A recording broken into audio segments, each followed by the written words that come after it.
नमस्कार दोस्तों, HRDIS में आप सभी का स्वागत है। आप सभी लोग कैसे हैं? आई होप आप सभी लोग अच्छे होंगे और अपनी पढ़ाई को अच्छे से कर रहे होंगे। देखिए, जैसा कि लोक सेवा आयोग ने कहा था कि अपर निजी सचिव का जो विज्ञापन है वो सितंबर के प्रथम या द्वितीय सप्ताह में जारी हो जाएगा। तो आज ये आवेदन जो है आप कर सकते हैं, स्टार्ट हो गया है और लोक सेवा आयोग, उत्तर प्रदेश लोक सेवा आयोग ने विज्ञापन जारी कर दिया है। तो आज हम इन्हीं महत्वपूर्ण बिंदुओं पर चर्चा करेंगे कि इसकी एग्ज़ाम डेट कब तक हो सकती है और इसके अलावा परीक्षा क्या कहते हैं जो तिथि कब तक इसके लिए अनाउंसमेंट हो सकता है, आवेदन कब से कब तक चलेगा और साथ ही में इसका सिलेबस क्या है, एग्ज़ाम पैटर्न क्या है। तो इन सभी बिंदुओं पर चर्चा करेंगे, एक एक बिंदु पर हम बात करेंगे। उससे पहले अगर आप लोगों में से कोई भी चैनल पर नया है तो आप लोगों से रिक्वेस्ट है कि प्लीज़ चैनल को लाइक, शेयर एंड सब्सक्राइब जरूर कर दीजिएगा ताकि कोई भी अपडेट UPPSC, UPSC, MPPSC या अन्य राज्य लोक सेवा आयोग से संबंधित हो वो जानकारी आप सभी लोग तक सबसे पहले पहुंच सके। तो चलिए बिना देरी किए हुए आज का सेशन स्टार्ट करते हैं और देखते हैं कि महत्वपूर्ण बिंदु अपर निजी सचिव के क्या हैं। तो ठीक है, सबसे पहले अगर हम आवेदन की बात करें तो आवेदन जो है आपका प्रारंभ हो चुका है। कब से प्रारंभ हो चुका है? 19/9/2023 से, यानी कि आज से आप आवेदन कर सकते हैं। आवेदन जो है आपका शुरू हो चुका है। दूसरा पॉइंट इसमें है, ऑनलाइन आवेदन स्वीकार किए जाने की जो अंतिम तिथि है वो है आपका 19/10/2023, यानी कि 19 अक्टूबर, यानी कि आप 19 सितंबर से फॉर्म फिल करना स्टार्ट करेंगे और 19 अक्टूबर तक आप फॉर्म फिल कर सकते हैं। तो वहीं दूसरी तरफ ऑनलाइन परीक्षा शुल्क बैंक में जमा करने की जो अंतिम तिथि है वो भी कितनी है? वो भी जो है आपकी 19 अक्टूबर ही है, ध्यान रखिएगा। यानी कि आवेदन किए जाने की जो अंतिम तिथि और बैंक में शुल्क जमा करने की अंतिम तिथि दोनों ही 19 अक्टूबर निर्धारित की गई है, ये चीज़ ध्यान रखिएगा। तो बिना देरी के हुए आप लोग फॉर्म को फिल कर दीजिएगा, क्योंकि बाद में क्या होता है, सर्वर बिजी हो जाता है, फिर फॉर्म फिल करने में दिक्कत होती है। चलिए, तो ये महत्वपूर्ण बात मैंने आपको बता दी। अब इसमें है कि बाकी चीज़ें क्या हैं। अब इसमें महत्वपूर्ण पॉइंट यह है कि जैसा कि लोक सेवा आयोग ने कहा था कि अगर आप लोगों ने OTR नहीं किया होगा तो आप OTR कर दें, बिना OTR के आपका फॉर्म फिल नहीं होगा। जैसा कि इसमें आप देख सकते हैं कि ऑनलाइन आवेदन करने से पूर्व अभ्यर्थियों को OTR कर लेना क्या है, इम्पॉर्टेंट है, साफ साफ इन्होंने मेंशन कर दिया है। ठीक, ये सबसे इसमें क्या है, महत्वपूर्ण पॉइंट है, ध्यान रखिएगा। ये मैंने पहले भी बताया था, जो भी अन्य जो वैकेंसी जो उत्तर प्रदेश लोक सेवा आयोग से आई थी, मैंने कहा था कि आप लोग ऑनलाइन आवेदन करने से पहले जो क्या है 72 घंटे पूर्व जो है आप OTR नंबर प्राप्त कर लें, नहीं तो आपका फॉर्म नहीं फिल हो पाएगा। आज जो है विज्ञापन अपर निजी सचिव का जो जारी हुआ है उसमें भी सेम यही बात कही गई है कि आप लोग जो है OTR कर लें। ठीक है, तो ये महत्वपूर्ण पॉइंट है। तो अभी चूँकि आज ही फॉर्म फिल होना स्टार्ट हुआ है तो आप लोग OTR कर लें, OTR करने के बाद फॉर्म फिल करें। तो ये एक इम्पॉर्टेंट पॉइंट था। बाकी अगर अन्य पॉइंट की बात करें तो इसमें बाकी चीज़ें दी गई हैं कि किस तरीके से फॉर्म को फिल करना है, क्या क्या करना है, कैसे करना है, ये सब चीज़ें आप लोग जरा देख लीजिएगा। ठीक है, अब बात करते हैं कि जो आवेदन शुल्क है आपका वो कितने रुपये होगा। तो आवेदन शुल्क की अगर बात करें तो आप अनारक्षित और आर्थिक रूप से कमज़ोर हैं, यानी कि अगर आप जनरल कैटेगरी से हैं या फिर EWS से हैं तो आपका जो परीक्षा शुल्क होगा वो होगा, कितना होगा, 185 रुपये, यानी कि 185 रुपीज़ आपको पे करने होंगे। तो वहीं दूसरी तरफ अगर आप अनुसूचित जाति, अनुसूचित जनजाति यानी कि SC ST से होंगे तो आपको 95 रुपये पे करने हैं। और अगर आप दिव्यांगजन हैं यानी कि हैंडीकैप में आते हैं तो आपको 25 रुपये देने होंगे। और वहीं दूसरी तरफ अगर आप भूतपूर्व सैनिक हैं तो आपको 95 यानी कि 95 रुपये देने होंगे। तो ये परीक्षा शुल्क के बारे में जानकारी थी जो कि मैंने आपको बता दी है। अब इसके अलावा देखते हैं कि अन्य इसमें जो है कौन से ऐसे बिंदु हैं जो आपके लिए जानना जो है इम्पॉर्टेंट है। ठीक, अब देखिए रिक्तियों की अगर संख्या की बात करें, ठीक है, तो इसमें क्या है, 328 पद टोटल हैं। ये महत्वपूर्ण पॉइंट है, कितने पद हैं, 328 पद जो है टोटल हैं, जैसा कि लोक सेवा आयोग ने इसमें नोटिफिकेशन में मेंशन कर दिया है। वेतनमान की अगर बात करें तो 47,600 से लेकर के 1,51,100 रुपये इसका क्या कहते हैं, मूल वेतन की अगर बात करें तो ये है। ठीक है, मैट्रिक्स लेवल कितना है, 8 लेवल है, यानी कि सैलरी आपकी ठीक ठाक होगी, ध्यान रखिएगा। बाकी आरक्षण वगैरह वगैरह जो भी चीज़ें होती हैं आप सब लोग जानते हैं। महत्वपूर्ण पॉइंट था कि पोस्ट कितने हैं, तो 328 पोस्टें हैं, बहुत अच्छी पोस्ट है, कोई दिक्कत वाली बात नहीं, आप लोग फॉर्म फिल कर सकते हैं। ठीक, चलिए अब आगे के बिंदु पर देखते हैं कि अन्य जो है आपका कौन सा इंपॉर्टेंट बिंदु इसमें दिया गया है। एक एक पर हम बात करेंगे, सभी चीज़ों पर देखेंगे कि आपके लिए क्या क्या महत्वपूर्ण पॉइंट हो सकता है। ठीक है, तो बाकी ये सब चीज़ें तो आपको दी हुई हैं, आरक्षण वगैरह किस तरीके से रहेगा ये आप लोग देख लीजिएगा, पढ़ लीजिएगा अच्छे तरीके से नोटिफिकेशन डाउनलोड करने के बाद, ठीक है। लिंक मैं डिस्क्रिप्शन बॉक्स में डाल दूँगा, ठीक है, तो आप लोग उसको देख लीजिएगा। अब शैक्षणिक अगर योग्यता की बात करें तो हम दूसरे पेज पर आते हैं और देखते हैं कि शैक्षणिक योग्यता क्या है। तो देखिए पहले नंबर पर है आपका अपर निजी सचिव उत्तर प्रदेश सचिवालय का, ठीक है, यानी कि अगर आप इसके लिए एलिजिबल होंगे तो इसकी क्या योग्यता होती है, ठीक है, यानी कि उत्तर प्रदेश जो सचिवालय होगा अगर आपकी वहाँ पर ज्वाइनिंग होगी तो किस तरीके से इसकी क्वालिफिकेशन होगी देखते हैं। तो मेंशन है कि इसमें कि भारत में विधि द्वारा स्थापित किसी विश्वविद्यालय से स्नातक की उपाधि यानी कि ग्रेजुएशन की उपाधि आपके पास होनी चाहिए। इसके अलावा क्या होना चाहिए, या सरकार द्वारा उसके समकक्ष योग्यता भी होनी चाहिए। इसके अलावा दूसरा पॉइंट पे क्या होना चाहिए, हिंदी आशुलेखन में यानी कि शॉर्ट हैंड में न्यूनतम 80 शब्द प्रति मिनट की गति और कंप्यूटर पर हिंदी टंकर में न्यूनतम 25 शब्द प्रति मिनट की गति, यानी कि दो चीज़ें इसमें मांगी हुई हैं। एक तो आपका शॉर्ट हैंड मांगा है, ठीक, शॉर्ट हैंड में 80 शब्द प्रति मिनट की गति, और इसके साथ में हिंदी में टाइपिंग भी मांगा है कितना, न्यूनतम 25 शब्द प्रति मिनट की गति होनी आवश्यक है। तो ये दो चीज़ें यानी कि ग्रेजुएशन के साथ साथ में आपका ये दो क्वालिफिकेशन भी आपकी होनी चाहिए। इसके साथ में तीसरी क्वालिफिकेशन एक और इसमें मेंशन है और वो है कि कंप्यूटर का ज्ञान भी आपके पास होना आवश्यक है, और कंप्यूटर ज्ञान के अंतर्गत इसमें CCC मेंशंस किया गया है। और अगर CCC आपका नहीं है तो CCC के इक्विवेलेंट भी कुछ डिग्रियाँ होती हैं, वो भी इसमें मानी की गई हैं। जैसे कि अगर आपने BSc में कंप्यूटर साइंस अगर आपने किया है, MCA किया है, PGDCA किया है, तो ये डिग्री अगर आपके पास कंप्यूटर की है तो भी आप जो है क्या कहते हैं CCC के इक्विवेलेंट माने जाएंगे। तो क्वालिफिकेशन क्या हो गई, तो सबसे पहले तो आपका क्या होना चाहिए, UG होना चाहिए। इसके अलावा आपको शॉर्ट हैंड आना चाहिए, शॉर्ट हैंड की प्रैक्टिस होनी चाहिए, और इसके साथ साथ में हिंदी में आपकी टाइपिंग भी होनी चाहिए। तो तीन जो है इसमें मुख्य जो है इसकी यानी क्वालिफिकेशन है, यानी कि इसकी अर्हता है, ध्यान रखिएगा, ठीक। बाकी अधिमान्य अर्हता जो दी गई हैं, अधिमान्य अर्हता का मतलब होता है कि इन योग्यता के अलावा अगर इनमें से कोई अन्य योग्यता है तो आपको क्या दिया जाएगा, आपको वरीयता दी जाएगी, ठीक है। तो अगर आपने प्रादेशिक सेना में न्यूनतम 2 वर्ष की अवधि वगैरह पूरी की हो, ठीक है, राष्ट्रीय कैडेट कोर का भी प्रमाण पत्र अगर हो तो आपको क्या कहते हैं, आपको जो है ज़्यादा वेटेज मिलेगा, इसमें थोड़ा सा आपको फ़ायदा मिल सकता है, ठीक है, ध्यान रखिएगा। अब वहीं दूसरी तरफ अगर अपर निजी सचिव उत्तर प्रदेश लोक सेवा आयोग में अगर आपकी ज्वाइनिंग होगी तो वहाँ के लिए क्वालिफिकेशन क्या होगी, तो उसकी क्वालिफिकेशन क्या है, इसके लिए भी किसी भी विश्वविद्यालय से क्या होना चाहिए, भारत में विधि द्वारा स्थापित किसी विश्वविद्यालय से स्नातक की उपाधि होनी चाहिए, ठीक है। इसके अलावा हिंदी आशुलेखन में न्यूनतम 80 शब्द प्रति मिनट और हिंदी टंकर में 25 शब्द प्रति मिनट की गति आवश्यक है, ठीक। इसमें भी सेम वही चीज़ें हैं। इसके अलावा निम्नानुसार कंप्यूटर का ज्ञान भी इसमें आवश्यक है। क्या है कि DOEACC यानी कि डोएक द्वारा सोसाइटी द्वारा संचालित certificate course in computing CCC होना चाहिए, या फिर माध्यमिक शिक्षा परिषद उत्तर प्रदेश द्वारा संचालित पाठ्यक्रम या सरकार द्वारा उसके समकक्ष कोई अन्य आपके पास मान्यता प्राप्त कोई जो है पाठ्यक्रम या डिग्री आपने कर रखी हो, ठीक। तो ये क्वालिफिकेशन हो गई। अगर राजस्व परिषद की बात करें कि अपर निजी सचिव राजस्व परिषद की, तो इसमें क्या क्वालिफिकेशन है, इसके अंतर्गत भी लगभग वही चीज़ें हैं कि भारत द्वारा स्थापित किसी विश्वविद्यालय से आपका स्नातक की उपाधि या सरकार द्वारा उसके समकक्ष कोई अर्हता होनी चाहिए।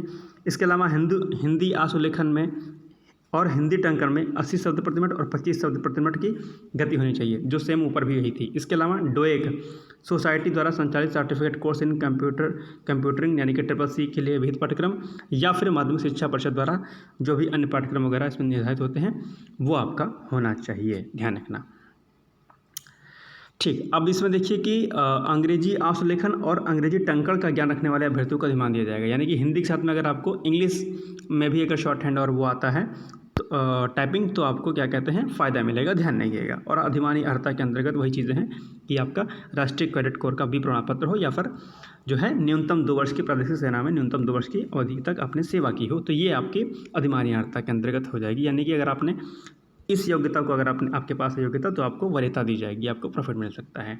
तो ये हो गई क्वालिफिकेशन, ठीक। अब हम देखते हैं कि इसके अलावा और कौन कौन सी चीज़ें इसमें महत्वपूर्ण हैं, हम उस पर भी चर्चा एक बार कर लेते हैं, ठीक है। तो ऊपर जो है आपको बताया गया है कि क्या क्या आपके इक्विवेलेंट डिग्री दी गई हैं, ठीक है। तो इसको एक बार आप लोग देख लीजिएगा। जैसे ये दिया हुआ है कि CCC की इक्विवेलेंट क्या क्या होगा, तो इसमें दिया हुआ है ना, ये देखिए कि PGDCA, BSc, MCA, ठीक है, BA BSc, ये सब चीज़ें इसमें दी गई हैं। तो इसके ये CCC की इक्विवेलेंट है, ये आप लोग देख लीजिएगा। अब बात करते हैं आयु सीमा की, कितनी आपकी एज लिमिट होनी चाहिए, ठीक है। तो जैसा कि आपको पता होगा कि उत्तर प्रदेश लोक सेवा आयोग की जो वैकेंसी भी निकलती हैं उनमें न्यूनतम 21 वर्ष की आयु होनी चाहिए और अधिकतम 40 वर्ष की आयु आपकी होनी चाहिए। और अगर आप SC ST वगैरह से हैं तो आपको छूट मिलती है। तो ये आप लोग जो है नोटिफिकेशन में डिटेल्स में पढ़ लीजिएगा, ठीक। तो ये हो गया आपका क्या कहते हैं न्यूनतम आयु, यानी कि आपकी न्यूनतम आयु 21 वर्ष होनी चाहिए। और एक बात आप लोग ध्यान रखिएगा कि साफ साफ इसमें मेंशन है कि जन्म 2 जुलाई 1983 यानी कि 2 जुलाई 1983 से पहले यानी कि पूर्व और 1 जुलाई यानी कि 1 जुलाई 2002 के बाद का नहीं होना चाहिए, तभी आप जो है इस 21 से 40 एज की उम्र के अंतर्गत आएंगे। तो ध्यान रखिएगा, आयु सीमा जो है आप लोग अच्छे से देख लीजिएगा। और क्वालिफिकेशन वगैरह इसमें सब कुछ कंप्लीट डिग्री मांगता है, ये भी बात आप लोग ध्यान रखिएगा, ठीक। अब हम आते हैं कि और इसमें कौन कौन से इसमें क्या कहते हैं इम्पॉर्टेंट चीज़ें हैं। देखिए, नेगेटिव मार्किंग की अगर बात किया जाए तो 0.33 यानी कि 1/3 नेगेटिव मार्किंग, जैसा कि आप सभी लोगों को पता होगा कि UPPSC 1/3 जो है नेगेटिव मार्किंग यानी कि 0.33 जो है नेगेटिव मार्किंग रखता है। यानी कि अगर एक प्रश्न अगर आपने उत्तर गलत किया तो आपके 1/3 मार्क्स यानी कि 0.33 मार्क्स क्या हो जाएंगे, दंड के रूप में आपसे काटे जाएंगे। ये महत्वपूर्ण पॉइंट है। तो नेगेटिव मार्किंग है, ये चीज़ आप लोग ध्यान रखिएगा। और प्रारंभिक परीक्षा आपकी कैसे होगी, वस्तुनिष्ठ प्रकार की होगी, ये भी ध्यान रखिएगा। चलिए, बाकी आप लोग डिटेल्स बहुत ज़्यादा नहीं बताएंगे, नहीं तो वीडियो बहुत लंबा हो जाएगा। बाकी आप लोग देख लीजिएगा। बस काम की चीज़ें आपको बता रहा हूँ ताकि जो ज़रूरी होती हैं जिसके लिए आप फॉर्म फिल कर पाएँ, आपको कोई जो है दिक्कत ना होने पाए, ठीक है। अब इसके बाद थोड़ा हम लोग सिलेबस को डिस्कस करेंगे कि जो सिलेबस है आपका वो क्या है, ठीक। चलिए, और बाकी नोटिफिकेशन मैं डिस्क्रिप्शन बॉक्स में इसका लिंक भेज दूँगा साइट का, तो आप लोग वहाँ से जा करके आप लोग फॉर्म फिल कर दीजिएगा। अब ये जो है परीक्षा योजना की अगर हम बात करते हैं तो इसमें 3 चरण होंगे। अगर पहले चरण की बात करें तो पहले चरण में आपका 150 अंकों का प्रश्न पत्र होगा। समय मिलेगा आपको 3 घंटे का। और इस प्रश्न पत्र फर्स्ट में आपके जो है 3 सेक्शंस दिए रहेंगे, ध्यान रखिएगा। क्या रहेंगे? तो सबसे पहली बात तो 3 चरण होगा, ठीक, ये बात ध्यान रखिएगा। और पहले चरण जो होगा आपका यानी कि जो प्रीलिम्स आप एग्ज़ाम होगा उसमें उस पेपर में यानी कि इस 150 अंकों में 50-50 अंकों के 3 जो है खंड होंगे, ध्यान रखिएगा। तो प्रथम चरण में पहला जो खंड होगा वो किसका होगा, ठीक है, वो होगा आपका सामान्य ज्ञान का यानी कि वस्तुनिष्ठ प्रकार का होगा। और ये पेपर किस नाम से जाना जाएगा, ये जाना जाएगा सामान्य ज्ञान, सामान्य हिंदी और कंप्यूटर ज्ञान। तो फर्स्ट सेक्शन, सेकंड सेक्शन और थर्ड सेक्शन, ये 3 सेक्शन होंगे। 50 क्वेश्चन इससे, 50 इससे, 50 इससे, तो 150 क्वेश्चन आपके आएंगे। तो पहला सेक्शन क्या किसका होगा, सामान्य ज्ञान का होगा, 50 अंकों का होगा, ठीक। इसके अलावा अगर हम आगे बढ़ते हैं तो देखते हैं कि दूसरा जो सेक्शन आपका होगा वो किसका होगा, वो होगा आपका सामान्य हिंदी का। और ये कितने मार्क्स का होगा, 50 अंकों का होगा, ये भी ध्यान रखिएगा।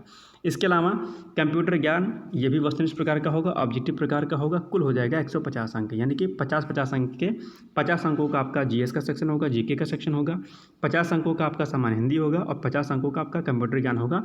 तो तीनों मिलाकर के 50-50 150 अंकों का आपका ये कुल प्रश्न पत्र हो जाएगा। समय मिलेगा आपको 3 घंटे का, ध्यान रखिएगा, ठीक है। समय बहुत है आपके पास, ठीक, पर्याप्त समय है। एक बार समय मैं दोबारा देख लेता हूँ ताकि कोई कन्फ्यूजन की स्थिति ना रहने पाए, ठीक। हाँ, 3 घंटे का समय है, ठीक है। चलिए, तो 3 घंटा 150 क्वेश्चन बहुत हो गया। आराम से आप धूमधाम से करिएगा, कोई दिक्कत वाली बात नहीं है। अब देखिए, इसमें बहुत जो महत्वपूर्ण बात है, जब आप ये प्रथम चरण को क्वालिफाई कर लेंगे यानी कि जब आप न्यूनतम जो कट ऑफ को क्वालिफाई कर लेंगे, ठीक है, उसके बाद क्या होगा कि 15 गुना अभ्यर्थियों को जो है बुलाया जाएगा सेकंड चरण के लिए यानी कि सेकंड स्टेज के लिए, ठीक है। तो सेकंड जो स्टेज होगा वो किसका होगा, वो ऑसिलोपी टेस्ट का होगा और कंप्यूटर टाइप टेस्ट होगा आपका, ठीक है। अब इसकी परीक्षा योजना की बात करें तो इसमें पूर्णांक कितने अंकों का, 100 अंकों का होगा। समय मिलेगा 1 घंटा 30 मिनट का यानी कि 1.5 घंटे का आपका समय मिलेगा। अब इसमें ऑसिलोपी यानी कि शॉर्ट हैंड हिंदी मांगेगा, 75 अंकों का आपका ये होगा। और कंप्यूटर टाइप मांगेगा, कंप्यूटर टाइपिंग मांगेगा 25 अंकों का, ठीक है, ध्यान रखिएगा। और कंप्यूटर टाइपिंग के बारे में ऊपर दे रखा है, मेंशन कर रखा है कि क्या क्वालिफिकेशन उसकी है, ठीक। अब ध्यान रखिएगा, अब नीचे लिखा है कि उपयुक्त दोनों चरणों की परीक्षा में न्यूनतम मानकों पर जो अभ्यर्थी सफल होंगे वही अभ्यर्थी तृतीय चरण की परीक्षा में सम्मिलित होंगे। यानी कि इस 75 + 20 अंक में अगर आप पास हो जाएंगे, न्यूनतम मानकों पर खरा उतरेंगे, उसके बाद ही आप कहाँ पर जाएंगे, थर्ड चरण में यानी कि तृतीय चरण पर आएंगे। और तृतीय चरण क्या होता है, आइए इसको देख लेते हैं। इसमें पूर्णांक कितने अंकों का होगा, 50 अंकों का होगा। समय मिलेगा आपको 1 घंटे का और इसमें होगा कंप्यूटर का प्रैक्टिकल आपका होगा, ध्यान रखिएगा। और कंप्यूटर प्रैक्टिकल कितने का होगा 50 का होगा। इसमें आपका जो है कंप्यूटर प्रैक्टिकल के अंतर्गत आपको वर्ड फाइल आती है कि नहीं आती है, मेल करना आता है कि नहीं आता है, ठीक है, और माइक्रोसॉफ्ट में बाकी चीज़ें आपको आती हैं कि नहीं आती हैं, यही सब चीज़ें आपको कंप्यूटर प्रैक्टिकल के अंतर्गत कराई जाएंगी। ठीक, तो ये हो गया एग्ज़ाम पैटर्न। अब थोड़ा सा हम सिलेबस के पर बात कर लेते हैं कि सिलेबस इसका क्या होगा। तो प्रथम चरण का सिलेबस अगर बात करें तो इसमें शब्द संक्षेप होगा, जैसे सामान्य ज्ञान का पार्ट फर्स्ट था ना, तो इसमें शब्द संक्षेप होगा, प्रसिद्ध पुस्तकें एवं लेखक होगा, इतिहास, प्राचीन इतिहास, मध्यकालीन इतिहास और आधुनिक भारत का इतिहास। दरअसल ये सामान्य ज्ञान वाला पेपर आपका जीएस जैसा ही रहेगा, ध्यान रखिएगा। ठीक है, जनरल नॉलेज का पेपर है ये। अब देखिए आगे इसमें बढ़ते हैं हम। बाकी क्या होगा इसके अलावा हो इसमें आएगा विज्ञान, भूगोल, भारत का संविधान, खेल जगत और महत्वपूर्ण नगर, स्मारक, इमारतें और उत्तर प्रदेश के संदर्भ में भी रहेगा इसमें। और आपका जो है राष्ट्रीय और अंतर्राष्ट्रीय घटनाक्रम रहेगा, यानी कि करंट अफेयर्स रहेगा, और अंग्रेजी रहेगी कक्षा 8 स्तर की, यानी कि ओवरऑल जीके रहेगा। तो अगर आप आरओ की तैयारी कर रहे होंगे या पीसीएस की तैयारी कर रहे होंगे तो निश्चित तौर पर ये सारी चीज़ें आपकी हो जाएंगी। थोड़ा फैक्चुअल ये रहेगा पेपर, ध्यान रखिएगा, इसलिए आप लोग अच्छे से कर लीजिएगा। अब इसमें इसी पेपर पहले चरण में जो खंड बी होगा 50 अंकों का, वो क्या होगा, हिंदी वाला होगा। हिंदी का सिलेबस क्या है, हिंदी का सिलेबस है अपठित गद्यांश और प्रश्नोत्तर, अपठित गद्यांश का शीर्षक, पत्र एवं कार्यालय, विभिन्न पत्रों का आलेखन, जो कि आरओ का मेंस का जो सिलेबस है। फिर मुहावरे, लोकोक्तियाँ होगा, अनेक शब्दों का एक शब्द होगा, वाक्यों का शुद्धिकरण होगा, पर्यायवाची एवं विलोम शब्द होगा, और शब्दों के अर्थ अंग्रेजी, हिंदी से अंग्रेजी और अंग्रेजी से हिंदी होंगे, कक्षा 10 स्तर के होंगे। तो ये दरअसल आपका कहीं ना कहीं जो है आरओ का जो मेंस का हिंदी वाला पेपर होता है वही है लगभग। ठीक, तो अगर आप आरओ की तैयारी कर रहे होंगे तो निश्चित तौर पर ये आपका सिलेबस आपके लिए ईजी हो जाएगा। ठीक, चलिए अब खंड सी जो इसमें होगा वो क्या होगा, कंप्यूटर का टाइपिंग टेस्ट होगा। जैसा कि मैंने आपको बताया था कि इसमें पावर पॉइंट, ठीक है, प्रेजेंटेशन वगैरह, आपका वर्ड फाइल, ठीक है, ईमेल वगैरह करना जो है सब कुछ आपको आना चाहिए। तो कंप्यूटर ज्ञान जो है पार्ट सी में आपके आएगा। इसी समय आपके प्रश्न इसमें परीक्षा में दिए रहेंगे, ध्यान रखिएगा।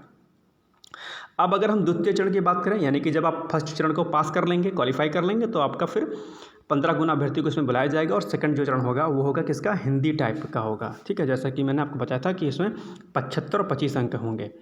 ठीक है, तो आशुलिपि होगी इसमें, यानी कि आपका क्या कहते हैं, शॉर्ट हैंड होगा, 75 अंकों का होगा। और क्या कहते हैं, बाकी आपका क्या होगा, टाइपिंग वगैरह होगी। और कंप्यूटर पर टाइपिंग जो है आपसे अलग होगी 25 अंकों की। ठीक है, तो इसमें देखो दिया हुआ है क्या है कि आशुलिपि कितनी है, 80 शब्द प्रति मिनट, डिक्टेशन 50 मिनट का, तथा लिप्यंतरण हेतु समय 60 मिनट दिया रहेगा। कंप्यूटर टाइपिंग यानी कि 2 सेक्शन इसमें होगा, शॉर्ट हैंड रहेगा और क्या रहेगा, कंप्यूटर पर टाइपिंग रहेगी। तो कंप्यूटर पर टाइपिंग कितना मार्क्स का रहेगा, 25 मार्क्स का रहेगा, और शॉर्ट हैंड 75 मार्क्स का रहेगा। तो इस सेकंड स्टेज में जो है आपका यही 2 सेक्शन रहेगा, ध्यान रखिएगा। जब आप इसको उत्तीर्ण कर लेंगे, पास कर लेंगे, तब आप थर्ड स्टेज में आएंगे। और थर्ड स्टेज क्या होगा, कंप्यूटर का प्रैक्टिकल करके आपको दिखाएंगे, ध्यान रखिएगा। आपसे ये प्रैक्टिकल प्रॉपरली करवाएंगे और पूछेंगे कि आपसे Word, Excel, PowerPoint, documents writing, formatting, ठीक है, इसके अलावा पावर पॉइंट प्रेजेंटेशन वगैरह आपको आता है कि नहीं आता है। ये जो है इसका थर्ड स्टेज का क्या है, सिलेबस है कंप्यूटर का। तो ये सब आपको आना चाहिए। तो ये हो गया कुछ सिलेबस आपका डिटेल्स में। आई होप कि आपको ये चीज़ें समझ में आ गई होंगे। और अब जो है प्रिपरेशन आप अच्छे से करिए। बहुत टफ सिलेबस नहीं है, थोड़ा कंप्यूटर का इस पर रोल ज़्यादा है, तो कंप्यूटर पर थोड़ा फोकस करिएगा। शॉर्ट हैंड अगर आपने सीखना नहीं शुरू किया है तो आप लोग सीख सकते हैं, अभी भी समय है। क्योंकि परीक्षा तिथि की अगर हम बात करें तो ये जनवरी से पहले एग्ज़ाम आपका नहीं हो पाएगा, दिसंबर लास्ट या जनवरी फर्स्ट वीक तक आपका एग्ज़ाम हो पाएगा, ध्यान रखिएगा। ठीक है, तो ठीक ठाक समय आपके पास है, आप लोग अच्छे से तैयारी करिए। बहुत सारी शुभकामनाएं HRDIS की तरफ से। क्लासेस हमारी GS के GK की स्टार्ट हो जाएंगी, जैसा कि मैंने आप लोगों को पहले ही बताया था। और इसलिए आप लोग चैनल को प्लीज़ लाइक, शेयर, सब्सक्राइब जरूर कर दीजिएगा, ताकि कोई भी अपडेट हो वो सबसे पहले आप लोगों तक पहुंच जाए। और हाँ, फॉर्म जल्दी से जल्दी फिल करना आप लोग स्टार्ट कर दीजिए। OTR नहीं किया है तो आप लोग OTR कर दीजिए, उसके बाद ही आपका फॉर्म फिल होना स्टार्ट होगा। चलिए फिर मिलते हैं एक नए सेशन के साथ। तब तक आप लोग खाइए पीजिए, मस्त रहिए और धूमधाम से पढ़ाई करिए और जल्दी से सिलेक्शन लेकर के अपने सपनों को साकार करिए। चलिए फिर, ओके, गुड नाइट, जय हिंद, जय भारत।